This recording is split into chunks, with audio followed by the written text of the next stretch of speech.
শীতের দিন মানেই পিঠাপুলির উৎসব। শীতের দিনে কি পিঠা ছাড়া চলে আপনারাই বলেন। তাই তো আজকে আসলাম পিঠা বানানোর জন্য। তো হ্যালো এভরিওয়ান, আসসালামু আলাইকুম। কেমন আছেন সবাই? আশা করছি ভালো। প্রতিদিনের মতো একটা ডেইলি ব্লগ নিয়ে আপনাদের সাথে হাজির হয়ে গেলাম আমি ঢাকা সাভার থেকে। আপনারা কোথা থেকে অবশ্যই কমেন্ট করে জানাবেন। আজকের ভিডিওটা অন্যরকম হতে যাচ্ছিল, আপনারা একটু পুরো ভিডিওটা দেখবেন কষ্ট করে, ভালো লাগবে ইনশাল্লাহ। প্রথমে আমি একটু রান্না করে নিচ্ছিলাম, মাছ ভুনা করব, এই জন্য মাছগুলো আগে সুন্দর করে ভেজে নিচ্ছিলাম। আর আমি যখনই মাছ ভুনা করি মাছটা কিন্তু হালকা করে ভেজে নেই, কড়া ভাজি না। এই তো মাছগুলো ভাজা হয়ে গেছে, এখন আমি পেঁয়াজ দিয়ে দিলাম কড়াইয়ে। রান্নাটা শর্টকাটে করতেছি কারণ পিঠা বানাইতে অনেক সময় লাগে। আর এখানে ওর বাবাকে বলছিলাম যে নারিকেলটা একটু কুড়াই দেও, কারণ এই নারিকেলটা আমি কুড়তে পারি না, অনেক কষ্ট হয় আমার। ওদিকে নারিকেল কুড়তে কুড়তে এদিকে আমার তরকারির মশলাটা কষায় আমি কিন্তু টমেটো দিয়ে দিছি। ভালো করে আগে কিছুক্ষণ মশলা আর টমেটোটা কষাই নিব, তারপর আমি মাছগুলা ঢেলে দিব। মাছগুলা ঢেলে দেওয়ার পর কিছুক্ষণ কষায় আমি একটু ঝোলের জন্য পানি দিয়ে ঢেকে দিব। আর এখানে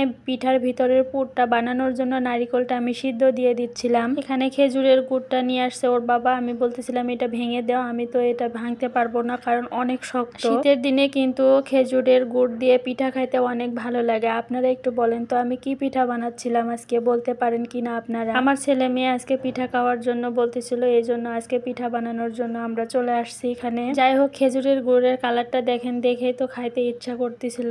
আমি একটু খেয়ে দেখছিলাম, অনেক ভালো লাগছে আমার। আজকে কিন্তু আমি দুধ পুলি পিঠা বানাবো। এই দুধ পুলি পিঠা খাইতে কার কার ভালো লাগে অবশ্যই কমেন্ট করে জানাবেন। আর কে কিভাবে এই দুধ পুলি পিঠাটা বানান তাও একটু কমেন্ট করে জানাবেন। তো নারিকেলটা খেজুরের গুড় দিয়ে ভালো করে আমি সিদ্ধ করে নিলাম, আর ওদিকে তরকারিটাও প্রায় হয়ে গেছে। আপনারা হয়তো বা বিশ্বাস করবেন না, পিঠাটা বানাইতে বানাইতে আমাদের রাত 1টা বেজে গেছিল। এখানে আবার একটু দুধ দিয়ে দিলাম, দুধ দিয়ে গুড়টা জাল করব।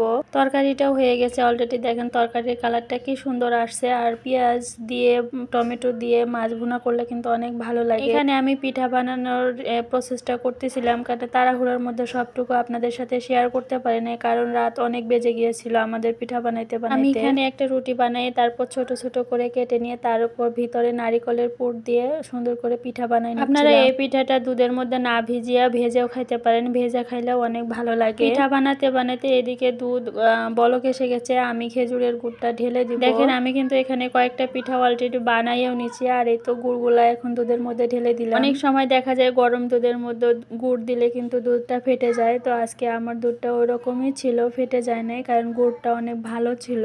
আর এদিকে রাইস কুকারে ভাতও বসাই দিছি, এদিকে তরকারিও হয়ে গেছে, এখানে শিরা দিয়ে দিলাম। এখন আমি পিঠাগুলা দিয়ে দিব দুধের মধ্যে, এখন পিঠাগুলা ঢেলে দিলাম। কিছুক্ষণ পিঠাটা জাল করার পরে এই তো ফাইনাল লুক, পিঠাটা হয়ে গেছে। তো পিঠা বানানো কেমন হলো অবশ্যই জানাবেন। আল্লাহ হাফেজ।